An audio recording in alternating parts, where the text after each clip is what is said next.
Unhitching is probably the most German thing you can do. It's like laying down a towel on the pool chairs to save your spot. They're building a big battery right in that space, in addition to an electric motor on one of the axles.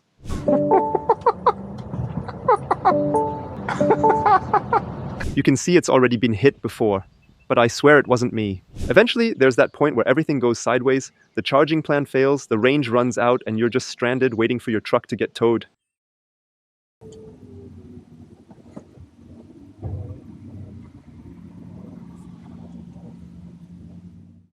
Welcome in the Hamburg harbor. You can see a massive container ship over there, and behind me is the huge Aida Perla. Yesterday, I did a little harbor tour because the ship had not arrived yet, but now a lot of the guests are checking out, and they're getting everything ready for the next trip. Back there, you can see my red truck. First, the old life rafts will be lowered, then the frame will be inspected and cleaned, and once everything's ready, the new ones will be loaded. So, I have a few minutes of downtime. I always find it exciting what you get to see as a truck driver, and I've never been so close to such a massive ship. It's really impressive. The new life rafts are unloaded, and the old ones are back on the trailer. However, this is officially an export and import, so I'm still waiting for the customs papers, which I think the captain needs to sign. This is my first time dealing with a cross-border transport when delivering to a ship.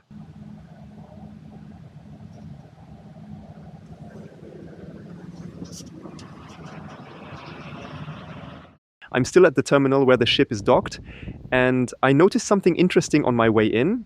There are fast charging stations set up with a layout that's very suitable for trucks.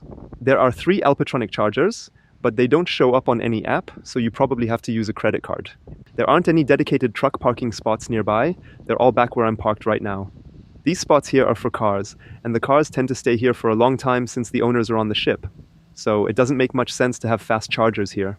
But my theory is that they'll eventually allow trucks to park here. If you have some downtime and can combine it with charging, it would be perfect. The layout is exactly how truck charging stations should look like.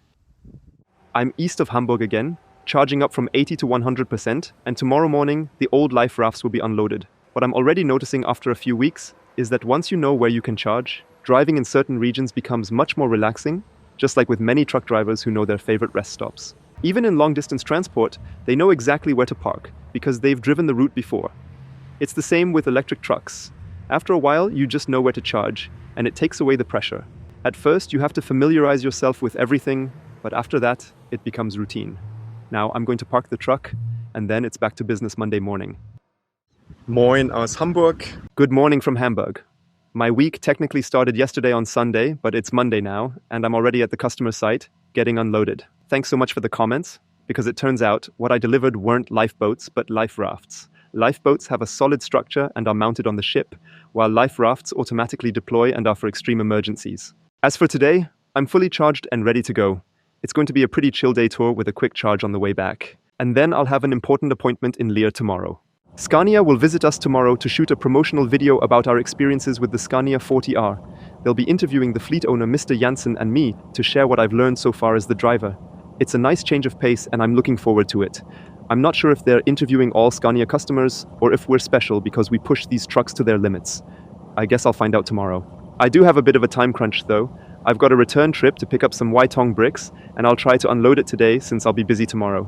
It's a bit of a hassle with all the securing involved, so I hope everything goes smoothly. Range-wise, it's not an issue. I've got about 560 kilometers or 350 miles left, but that'll drop once I'm fully loaded. Still, I shouldn't need a recharge today and can top it up back at the depot. As for the rest of the week, I've got a long trip to Munich planned. I'm in the Scania right now, but the Iveco is ready, so I might be able to drive it for a direct comparison through the Kassel Mountains. I couldn't find a place to charge during my break, but of course I still have to take a break. Luckily, I found a nice rest stop where my dog can run around a bit. My truck is parked over there, loaded with 23 tons of cargo. Was geht denn bei dir? Anyway, I'll deliver this load, then head to Leer, and that'll wrap up the day. One thing I've always wondered is why this space isn't used for something more practical. Sometimes there are storage boxes, but you could mount batteries there perfectly. Both the trailer and the tractor have a kind of ladder frame, so you could just install more battery packs. And the company Trailer Dynamics is doing exactly that. They're building a big battery right in that space, in addition to an electric motor on one of the axles. This makes the trailer act as a sort of hybrid, helping push the truck a bit during acceleration. That axle can also recover energy which means the diesel truck can run more efficiently because the trailer helps reduce fuel consumption. It could also work with an electric truck, giving it even more range. The additional battery packs can have up to 600 kilowatt hours. If we use the Iveco in combination with their trailer, that's 1.3 megawatt hours of capacity for a range of 1,300 kilometers or 800 miles. I talked to them and we're thinking about a good route to test this out, optimally while doing a real transport. Some world record attempts are just driving in circles with no load, which is pretty boring. If we can find a meaningful route and haul something useful, it'd be much more interesting. Of course, one downside is that it reduces payload because the trailer becomes heavier, but you also have a much more efficient setup. New switchgear for the transformer station just arrived. Electricians have been at it for days, and now they're lifting more of these switchgear units over with a crane. I always thought transformer stations came fully equipped, especially given how costly they are. But it turns out that all the switchgear for low and medium voltage is delivered separately from different suppliers and assembled on site. It's interesting to see the whole process, step by step, and how much is needed to make renewable energy work. Alongside everything else, prep work for the solar farm is underway, and guess what just arrived? A pile driver. These solar farms don't need a foundation for their support. Instead, they're just hammered straight into the ground. That's what this machine is for, moving around the field and setting up the posts. The Scania team is filming today, and I've learned some new details from them about the Scania 40R. The LED strip on the truck is exclusive to this electric model, and the battery packs look like 2 small and 2 big packs, but actually they are 6 packs with 104 kilowatt hours. They are just configured differently for easier assembly. And they source these batteries from Northvolt in Sweden, where they are produced using renewable energy. And the usable capacity for my truck is actually 75, not 83%. 83% is from the latest Scania model, which differs slightly from mine. Today is my lucky day because I'm getting so many valuable details. I just met Stefan from Enexum. They're the ones overseeing the solar project. Over there is the 128 kilowatt solar installation on the roof, and it'll be connected to the grid soon. We're also assembling a freestanding installation here, where a 646 kilowatt system will be set up. It will take about 3 to 4 weeks to complete the installation, and then the electrical connection will follow. The inverter will go in the red container, and then they'll have to dig up the ground to lay cables connecting to the transformer station. The rooftop system has been ready for a few months now, but due to regulations, it hasn't been allowed to generate power yet. Since the same regulations apply to the freestanding system, it's best to bring them both online at the same time. We first considered setting up a wind turbine, but getting permits for it is even harder. So the decision was made to install a ground-mounted solar system instead, and soon we can use it to charge the trucks here. The substructure has been delivered and will be set up on the open field. Once that's done, the solar panels will be mounted on top. The pile driver is used to drive these support beams 1.5 meters into the ground. Since there will be so many, it's very stable and doesn't need a foundation. We've been busy filming with the Scania crew all day doing interviews. Now we're topping it off with some driving shots. You can see the producer's Model Y here with a DJI Osmo Pocket mounted at the back.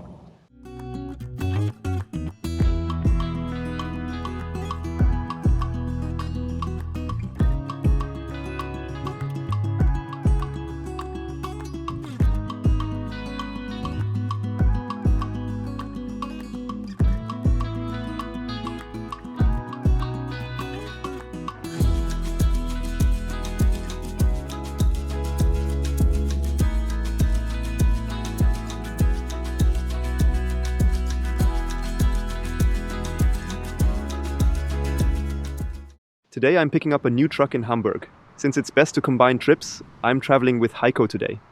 That's not the truck, but my colleague. We're taking the Bax truck from Nano Janssen.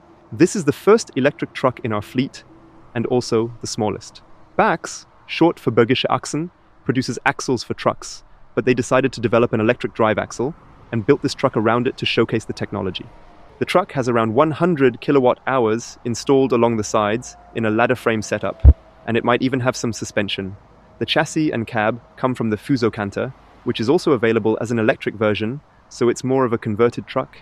We've already traveled around 100 kilometers or 62 miles, and it's charging here at about 75 kilowatts. It's a whole different level compared to the other trucks, but perfect for local distribution. And charging throughout the day isn't the main use case. It's intended to recharge overnight when parked. We arrived with 44% charge left, meaning we used up 56% of the battery. This would give a full range of about 178 kilometers or 110 miles. This electric truck is designed specifically for city use, like delivering trash bags in Leer. The city actually issued a contract looking for CO2 neutral vehicles, and this e-truck won the bid. It's a good reminder that electric trucks are already competitive, especially since many companies prefer to not use diesel trucks in urban areas. This one is perfect for city driving, quiet and emission-free. We just arrived in Hamburg and are about to load 2 pallets into the backs. After that, we'll charge it up since the battery is nearly empty. I've only driven the Iveco a few minutes so far, but it has plenty of power. Way more than you'd expect for a truck. We're back in Moorfleet with both trucks, and the Bax looks really tiny now. The Bax is charging at the maximum 80 kilowatts, while the Iveco is at 95% and charging at 150 kilowatts. So it seems to be throttled a bit at this high charge level. And as it is in logistics, there's always something that comes up. I just received notice that I have a trip to Berlin for today, but because I'm running late, a colleague is already taking the trailer there, and we'll swap the truck along the way. I have about 200 kilometers or 124 miles left, so let's see how it drives. I have mixed feelings after the first few minutes. On one side, I really like the steering wheel and the interior design. The seats are comfortable and even can be cooled. However, it's currently 30 degrees Celsius or 85 degrees Fahrenheit outside, and it's not getting cold inside the cabin. The temperature is set to 16 degrees Celsius or 60 degrees Fahrenheit. You can even adjust it down to 10 degrees Celsius or 50 degrees Fahrenheit, which I've never seen in a car before. The problem is that even with that setting, it's just blowing air. It doesn't lower the temperature at all. And I showed you this fridge last time, but it's actually not a fridge, just a thermal compartment. It's insulated but has no cooling function, which is definitely a downside. While we're already complaining, let's continue with the navigation system. It doesn't work. You can't navigate with this truck, so I'm using my smartphone with the TomTom Go app instead. The navigation only shows the streets and limits, but there's no field where I can input a destination. They say it's supposed to come with a software update, which seems to be the standard phrase these days. But not being able to navigate isn't a huge issue because it's not working in the Scania either. Another annoying issue is the lack of adaptive cruise control. It has a radar sensor, but it's only used for the emergency braking assistant. They say it's supposed to come later, but as of today, it can't maintain a safety distance. This means I have to be surprisingly concentrated while driving because I need to manually maintain the distance. You really come to appreciate the ACC when you don't have it anymore. Now let's move on to the positives, and the first is the drive system. I just exited at a rest area to show you the acceleration when entering the Autobahn.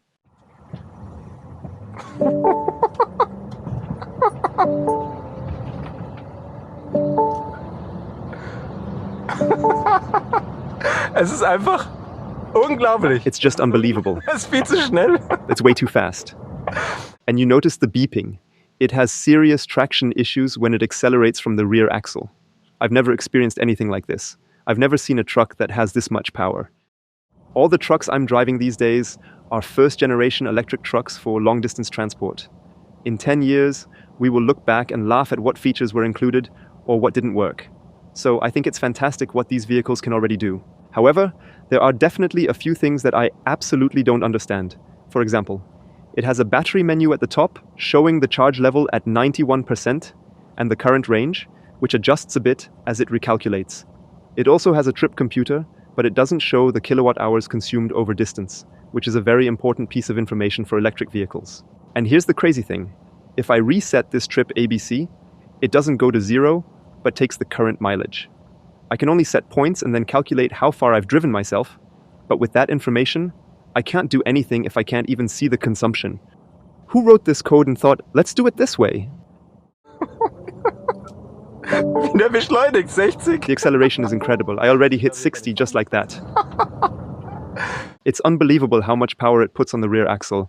It's without a trailer right now, so there's not much weight on the back, but it accelerates faster than every car at the traffic light. Another positive aspect that I've missed in the other trucks is that it displays the power usage. Right now, we're regenerating with 67 kilowatts. And I have some good news. I stopped at the rest stop, turned everything off, waited for a minute, and turned everything back on. And now the aircon works again.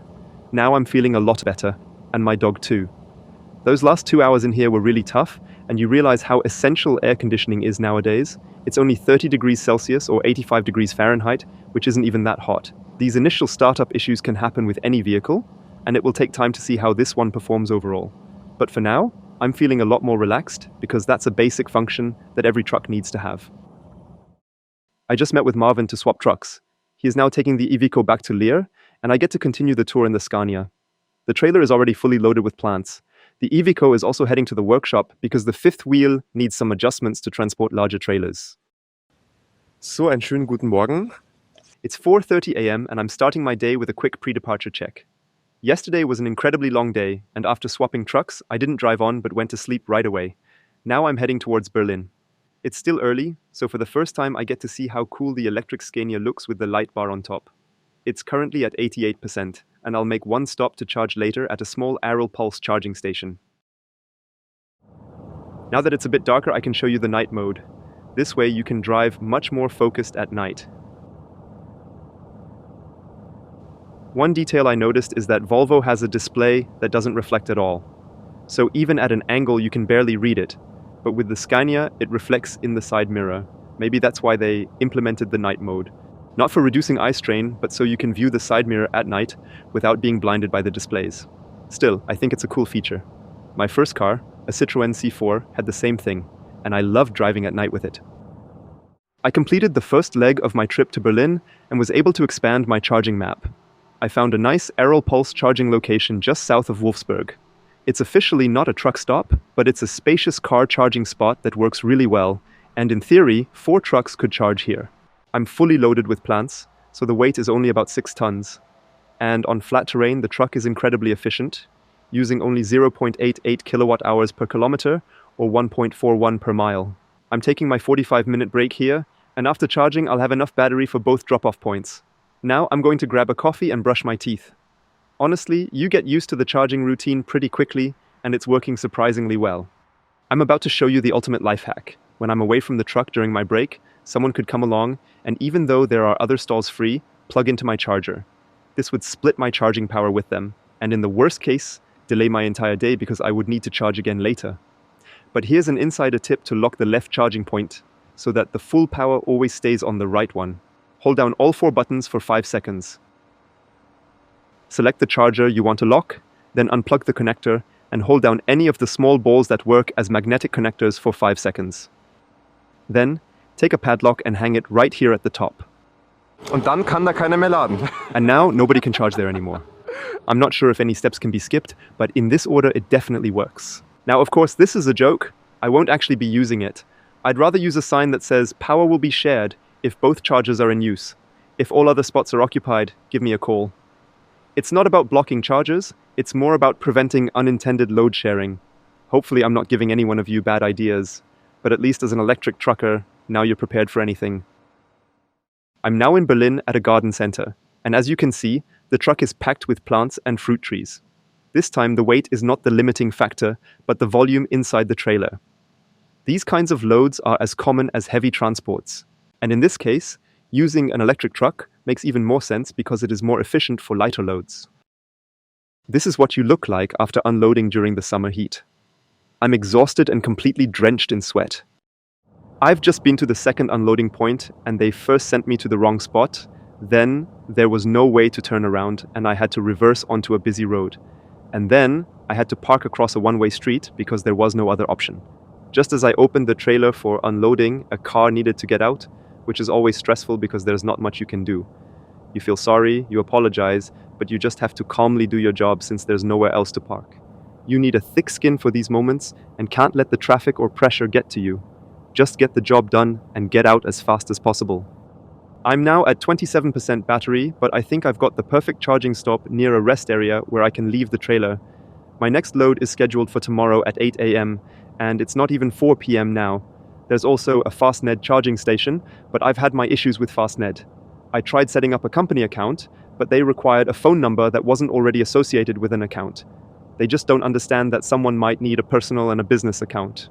It was such a hassle that I decided to avoid Fastned, especially since they're not cheap, and most locations have weight restrictions that make it tough for trucks to charge.